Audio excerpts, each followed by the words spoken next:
Mbak, katanya apa sih? Assalamualaikum warahmatullahi wabarakatuh.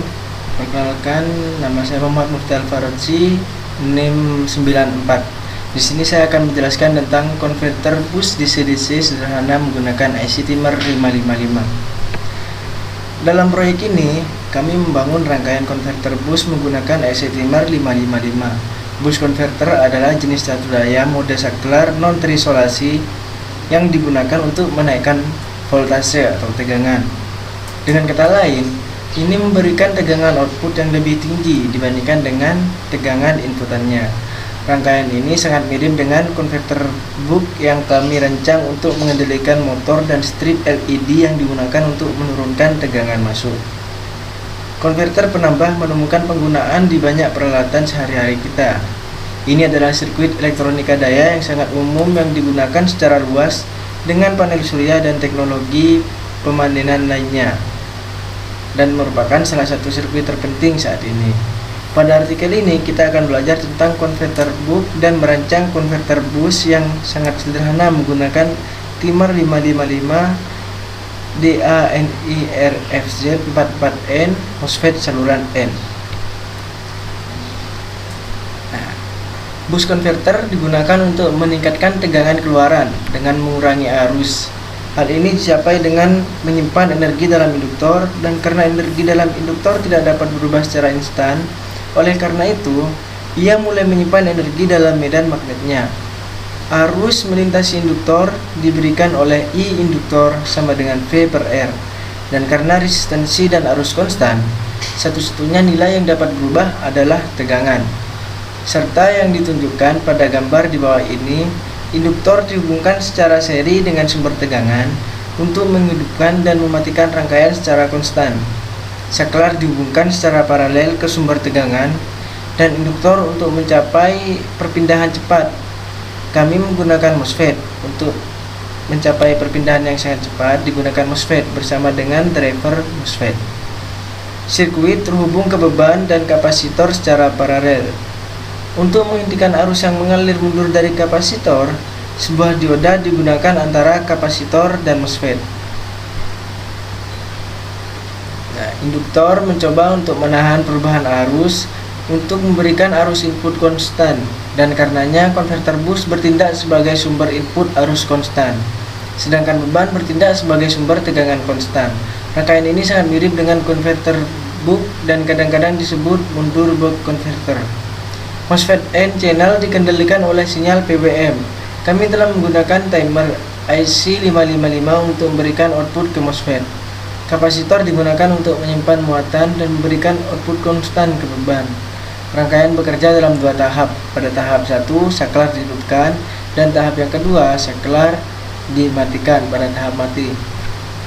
Nah, untuk tahap pertama, saklar aktif, berarti mode pengisian daya. Dalam kondisi ini, saklar MOSFET dihidupkan. MOSFET yang kami gunakan adalah MOSFET N-channel IRFZ44N dengan pin gerbangnya terhubung ke pin 3 timer IC 555. Ketika saklar dalam keadaan on, ia melengkapi rangkaian melintasi induktor dan tegangan diterapkan melewatinya yang menghasilkan medan magnet di sekitarnya. Karena menawarkan jalur resistansi yang sangat rendah, semua tegangan mengalir melalui saklar dan kembali ke suplai seperti yang ditandai dengan garis merah pada gambar di bawah. Nah, jadi ini pada garis merah pada gambar di bawah untuk arusnya. Kapasitor yang sebelumnya diisi pada tahap terakhir mencoba melepaskan diri dari MOSFET, dan untuk menghentikannya kami menggunakan dioda untuk menghentikan muatan dari kapasitor yang mengalir ke arah sebaliknya. Nah, dan untuk tahap yang kedua, saklar mati atau mode pemakaian. Oh, sorry, ini maaf gambarnya ini kebalik. Jadi ini saklar mati, dan untuk yang ini adalah saklar hidup. Jadi gambarnya terbalik. Nah, ketika saklar dalam keadaan mati, jalur pengisian induktor tidak selesai, sehingga polaritas induktor dibalik dan medan magnet di sekitarnya runtuh. Akibatnya dihasilkan lonjakan tegangan yang melewati dioda dan mengisi kapasitor. Energi kumulatif dari induktor dan sumber digunakan untuk mengisi kapasitor serta mengalir melintasi beban. Nah, ini gambarnya yang saklar mati. Siklus. Total waktu dari siklus switching disebut periode waktu, lambangkan T besar. Waktu on dan off dari switch masing-masing diberikan oleh T on dan T off. Karena itu, T total sama dengan T hidup plus T mati. Untuk frekuensi F diberikan oleh F sama dengan 1 per T hidup plus T mati. Dan untuk siklus tugas, lambangnya D diberikan oleh total waktu saklar hidup sehubungan dengan total periode waktu. Siklus tugas diberikan oleh D sama dengan T pada yang berhubungan dengan total periode waktu per T total. Dengan menggunakan hukum tegangan Kirchhoff, kita dapat memperoleh kondisi stabil dari konverter penambah. Di sini kami akan mempertimbangkan bahwa rangkaian tersebut adalah rangkaian yang ideal dan tidak ada daya yang hilang selama keseluruhan proses, yaitu V masuk sama dengan V keluar, seperti hukum Kirchhoff. Secara teoritis, dalam satu siklus lengkap, perubahan bersih arus induktor adalah 0, dan rasio tegangan masukkan V ke dalam tegangan keluaran V keluar diberikan oleh V masuk per V keluar sama dengan 1 per 1 min D tugas. Secara teoritis, D lebih besar dari 0 dan D lebih kecil dari 1. Tetapi jika kita menetapkan 1 sebagai siklus tugas, maka rasionya akan menjadi tak terhingga yang tidak mungkin akan untuk dicapai. Nah, selanjutnya untuk menghitung nilai induktor, ini IL AVG sama dengan I on dikali T on per T off plus 1. Untuk arus via induktor biasanya 20-40% dari arus keluaran rata-ratanya. Untuk menghitung pengisian kapasitor, rumusnya adalah TC sama dengan R kali C. Di sini R adalah resistansi rangkaian pengisian daya dan C adalah kapasitansi kapasitor. Di sirkuit kami yang diberikan di bawah ini, sirkuit pengisian mengikuti jalur yang ditandai dengan warna merah, yaitu R3 lebih besar R3, terus ke D2, terus ke C2. Untuk menghitung nilai resistor dan kapasitor input, Anda juga dapat menggunakan kalkulator online ini. Ini salah satu link yang ada pada link Google. Nah, untuk gambarnya seperti ini. Untuk menghitung kapasitor keluaran, output kapasitor Cout sama dengan 9 dikali Iot dikali Ton per variable dalam kurung PK min PK. Pemilihan komponen. Saya mendesain sirkuit di skema KiCad dan melakukan perhitungan komponen yang dibutuhkan dengan menggunakan rumus di atas. Saya kemudian membuat sirkuit di papan roti. Ini di papan PCB. Diagram sirkuit yang dirancang di KiCad diberikan di bawah ini. Nah, untuk gambarnya seperti ini contoh rangkaiannya. Nanti akan saya buat di Proteus.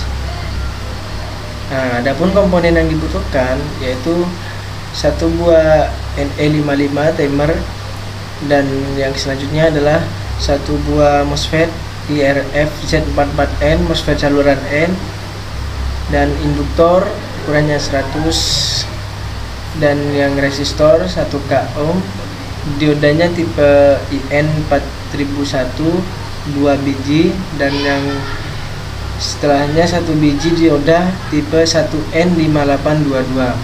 Terus selanjutnya kapasitornya kapasitornya berurutan 100 nanofarad, dan kapasitor 1 biji juga berukuran 1 nanofarad. Dan selanjutnya potensiometer ukuran 50K. Ini termasuk jenis resistor potensiometer. Dan yang terakhir adalah konektor 2x2 pin untuk menghubungkan input dan output dari sirkuit. Nah, adapun hal yang perlu diingat saat memilih komponen, yang pertama adalah MOSFET. Anda perlu memilih MOSFET yang akan mampu menahan tegangan keluaran maksimum. Oleh karena itu, tegangan pusatnya harus lebih tinggi dari keluaran maksimum konverter. Nah, mengapa harus bisa menahan tegangan keluaran maksimum? Karena tegangan keluaran maksimumnya itu setelah kita jalankan rangkaiannya itu akan lebih tinggi dari tegangan input. Dan untuk untuk operasi tegangan rendah, saya telah menggunakan 1N5822 karena kecepatan lambat 1N4007 membuatnya tidak dapat digunakan untuk operasi kami. Kita perlu memilih diode yang cepat. Saya mencoba menggunakan diode 1N4007 sebagai diode keluaran, tapi karena masalah kinerja, saya mengubah ke 1N5822 yang lebih cepat. Untuk kerja sirkuit konverter bus ini, rangkaian menggunakan IC555 dalam mode stabil sebagai generator PWM, dan karenanya seluruh rangkaian didasarkan pada hal yang sama. Koneksi dari semua 8 pin disebutkan di bawah ini. Nah, nanti ada pada gambar pada Proteus juga. Pin satunya ini terhubung ke ground, dan pin 2 dan pin 6 dengan ground melalui kapasitor 1 nanofarad. Untuk pin 3 memberikan sinyal keluaran, dan dengan demikian terhubung ke gerbang IRF Z44N N-channel MOSFET. Pin ini bertanggung jawab untuk mengarahkan keluaran PWM ke gerbang MOSFET. Selanjutnya pin 4 harus terhubung ke catu daya. Pin 5 membantu menstabilkan output, dan dengan demikian terhubung ke ground melalui kapasitor 0,01 picofarad. Ini juga membantu dalam memberikan kekebalan terhadap kebisingan listrik. Pin 7 terhubung ke pengaturan diode terbalik. Persimpangan terhubung ke rel positif melalui resistor 1K. Dan untuk yang terakhir, pin 8 harus terhubung ke catu daya. Komponen utama di setiap SMPS adalah saklar. Di sini di sirkuit ini kami menggunakan MOSFET N-channel IRF Z44N sebagai saklar 3 kaki. Ini didorong oleh sinyal redup dari IC555. Oleh karena itu gerbang IRF Z44N terhubung ke IC555. Tiriskan memberikan kontrol switching negatif ke sirkuit, dan sumber terhubung ke tanah, ke ground.